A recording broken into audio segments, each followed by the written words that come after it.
Ya. Kita tahu kok apa yang kalian pikirkan. Mukanya kayak apa? Kayak Alphard. Tapi ini versi gaji UMR alias versi BPJS-nya. Ini adalah Honri Boma EV dan kita akan bahas si mobil kecil dari Cina ini.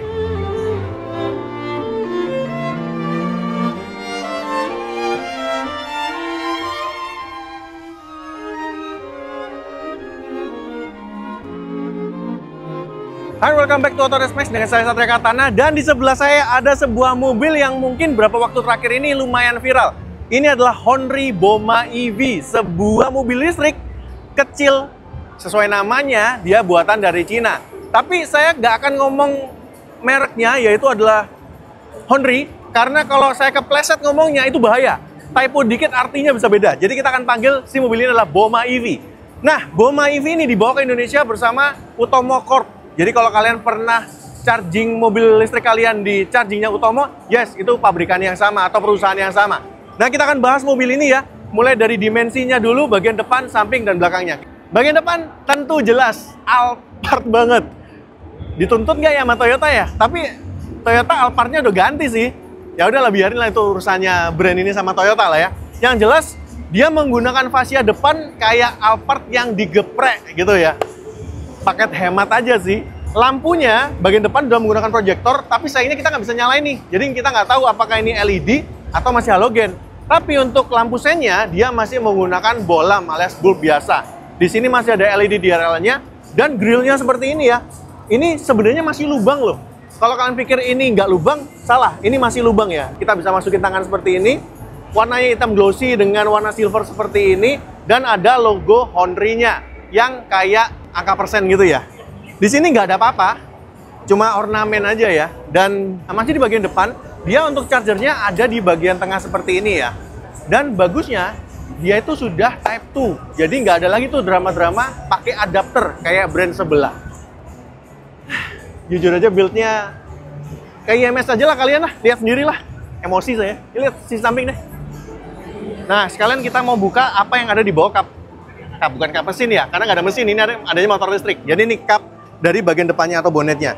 Di sini dia ada motor listriknya, ada inverternya, ada aki juga. Dan kita juga bisa lihat di sini ada modul ABS-nya. Jadi dia ada ABS dan juga EBD-nya.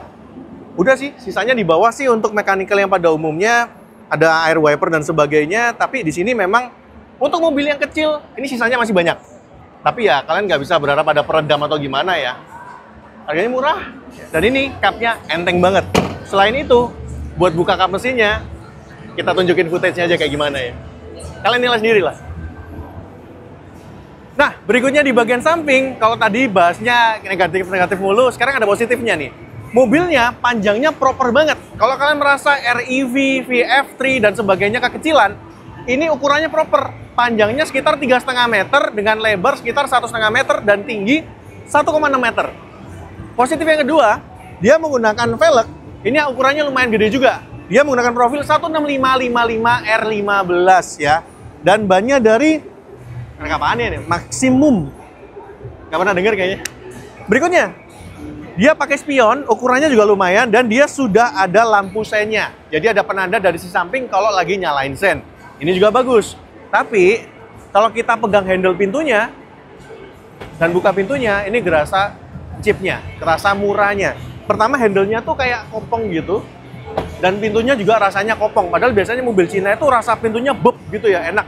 Yang di sini kayak gubrak gitu. Sedikit lagi ke belakang, dia juga penggunaan material warna hitam-hitamnya ini kurang bagus sih. Kayak material dasar aja nggak dicat gitu. Nah, di bagian belakang yang bagus adalah dia punya bagian belakang atapnya ini kayak seakan-akan sebuah rear spoiler gitu ya. Jadi ada lekukan-lekukannya dan ada high mount stop lamp-nya. Lampunya sekilas seperti nyambung ya, tapi yang ini nggak nyala. Yang nyala cuma di bagian sini aja dan desainnya mirip apa? Yes, Tigo 8 Pro Max. Ada logo dari Honri-nya. Di sini ada 1, 2, 3 titik sensor parkir, tapi yang sini hitam, yang 2 itu silver. Nggak tahu kenapa ya. Ada emblem Bomanya di sini dan ini materialnya juga terasa murah gitu ya. Sekalian ngomong di belakang, kita coba buka bagasinya dan bagusnya dia sudah tombol elektrik ya. Kalau kalian lihat, ini ada tombol elektrik dan juga ada kameranya. Bagus nih. Nah, sayangnya bagasinya kecil banget. cuma segini aja ya. Tapi di bawah dia masih ada tempat penyimpanan untuk si travel chargernya. Tapi ini semangat. Ya, begitulah, kita mau lihat ke interiornya seperti apa. Oke, kita masuk ke interior dari si Boma EV ini. Dan ya, ekspektasi kalian kayaknya harus direndahin banget ya. Kenapa? Karena banyak banget yang kita mau komentarin nih. Pertama, sebenarnya pemilihan warnanya ini nggak asing ya. Omoda E5 juga pernah pakai skema warna yang sama, putih sama kebiruan seperti ini. Tapi dari pengalaman sih warna seperti ini tidak terlalu disukain ya. Yang kedua, dia tuh kayak ada grafis elektrik di sini yang kayaknya mending ditemin kali ya. Atau ya udah warna dasar aja seperti ini. Kayaknya kayak gini malah kesannya jadi kerasa makin murah. Sama seperti di ornamen AC-nya yang ada biru-birunya seperti ini. Berikutnya dia pakai setir yang saya agak dejavu ya. Kok kayak mirip sama Ceres E1. Apakah sama ataukah enggak? Nggak tahu. Yang jelas di sebelah kiri ini untuk tombolnya dummy semua. Sebelah kanan ada buat audionya. Lalu, dia sudah menggunakan setir yang berlapis kulit. Ini bagus ya. Sebelah kanan, dia ada buat wipernya. Sebelah kiri untuk lampu dan juga lampu sennya. Nah, untuk panel instrumennya ini, kayak motor listrik sih, jujur aja ya.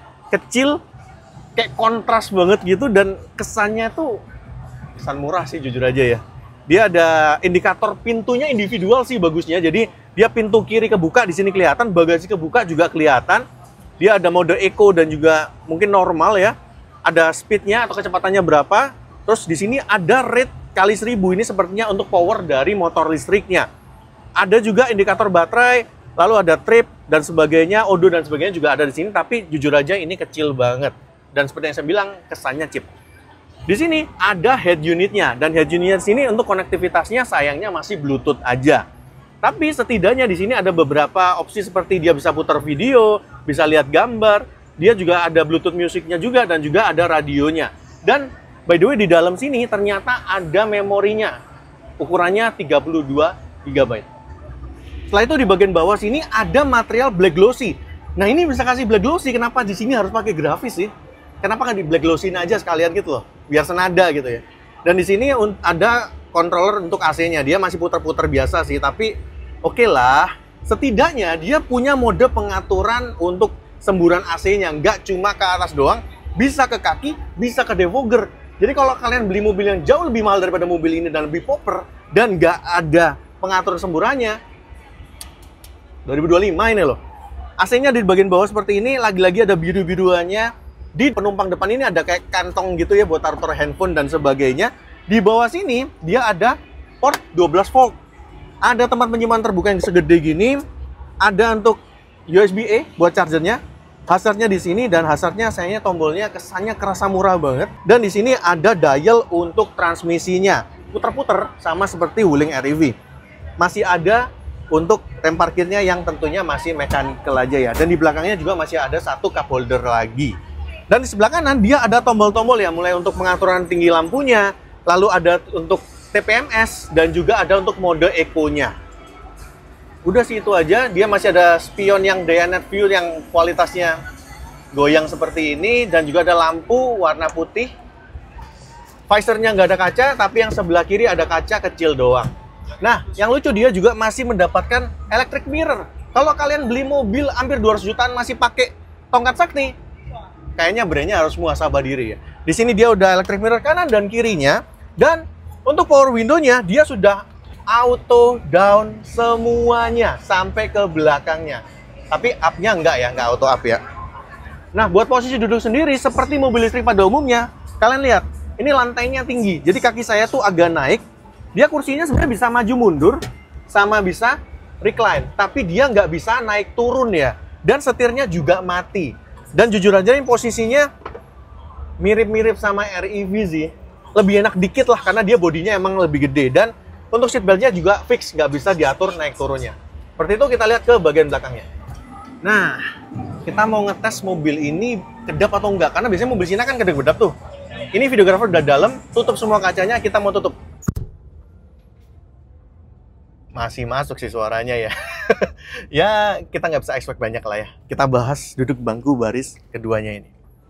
Nah, di bagian belakang inilah ternyata jualannya si Boma EV ini. Kenapa? Kalian lihat deh.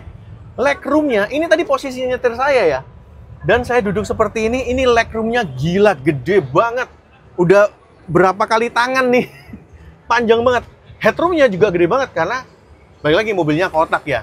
Tapi memang ada beberapa hal yang kita mau sorotin. Legroom yang panjang ini bikin kursinya jadi mundur ke belakang. Dan kalau kalian perhatikan, ini posisi kursinya persis di atas dari axle dari bannya. Jadi kalau mobilnya ini, kita nggak tahu ya apakah empuk atau keras, tapi ya kita duduk di atas ban. Apakah enak atau enggak? Ya menurut kita sih lebih enak kalau agak majuan dikit ya. Nggak usah segede ini, bagasinya pun bisa lebih gede di bagian belakangnya. Dan dia material untuk kulitnya sudah pakai material kulit sintetis seperti ini ya. Nggak ada kantong, ini polosan aja. Cup holder juga ada kanan kiri. Dia juga ada material kayak glossy gitu ya, warna biru dan juga hitam. Atas juga nggak ada apa-apa, tapi dia kalau kita lihat di plafonnya kayak ada tonjolannya gini ya, dua gini. Entah buat menguat atau gimana, kita nggak tahu ya. Ada grip dan ada untuk gantungannya. Di sini juga masih ada ISOFIX, jadi kalian kalau bawa anak pakai car seat juga masih bisa. Udah itu aja sih bagian belakangnya. Kita mau sorotin di sini masih ada tonjolan di bagian tengahnya. Nggak gede sih tapi noticeable. Dan ini nggak proper untuk duduk 3 orang di belakang ya, karena di bagian tengahnya dia nggak ada headrest dan juga nggak ada seat beltnya. Ya seat beltnya benar-benar cuma buat 2 orang aja. Berikutnya yang paling penting tentunya kita adalah bahas spesifikasi dari mobil ini. Pertama, dia pakai baterai lithium ion dengan kapasitas 18,5 kWh.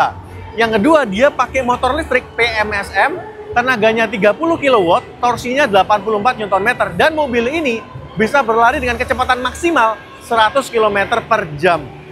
Nggak bisa buat luar kotaan, buat dalam kota aja. Dan ada yang menarik nih, kameramen maju deh. Kita mau tunjukin ini. Ini adalah brosurnya ya. Dan kalau kalian lihat di sini, waktu indennya minimal 3 bulan. Dan bisa berubah spek dan juga kelengkapannya tergantung pada kondisi. Jadi emang agak ya ngeri-ngeri sedap sih ya. Tapi emang begitu yang ditulis di brosurnya. Ya, segitulah harganya, 199 juta khusus selama IIMS doang.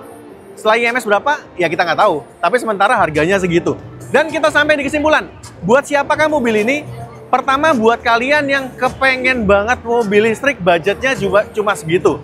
Sebenarnya di harga 199 itu sudah ada beberapa opsi. Ada Ceres E1, ada Wuling Air EV Lite, dan ada mobil ini. Tapi kenapa kita harus consider mobil ini? Ya kalau kalian berani banget ya, karena ini balik lagi ini brand baru. Kita juga belum kenal brandnya gimana-gimana banget. Kita juga belum nyobain. Dan kita juga nggak tahu apakah speknya bisa berubah. Karena tadi disebut bisa aja berubah sewaktu-waktu. Dan dia mobilnya juga inden. Belum ada atau belum ready stock. Nah, buat kalian yang mungkin merasa kok kayaknya komennya negatif mulu ya, kalian harus ingat 199 juta itu duitnya nggak kecil. Orang itu harus ngumpulin banget kadang ya beberapa orang biar dapat duit segitu. Dan barangnya kalian lihat sendiri aja lah ya. Daripada kalian nggak percaya, mending kalian ke IIMS lihat aja langsung mobilnya. So buat kalian yang mungkin pengen tampil beda atau kalian mungkin pengen challenge, pengen tantangan, coba aja beli. Siapa tahu dapat mobilnya kan ya. Ya kita nggak tahu, tapi yang jelas kalau mereka udah berani sampai di IIMS seperti ini, harusnya mereka sudah yakin akan menjual mobil ini dan ada pertaruhan yang besar, yaitu adalah nama dari Utomo Corp-nya sendiri. So, kita tunggu aja. Yang jelas, ini mobil kita pengen coba juga apakah rasa berkendaranya bakal gimana, kita penasaran juga. Itu aja sih dari AutoNFX kali ini. Thank you buat teman-teman yang nonton sampai akhir. Kalau kalian suka boleh like, share teman-teman kalian, komen juga di bawah tentang mobil ini seperti apa. Subscribe buat yang belum, mampir-mampir juga ke TikTok, Instagram, dan juga websitenya AutoNFX. Itu aja, saya Tri Atana, undur diri, sampai ketemu lagi. Bye-bye.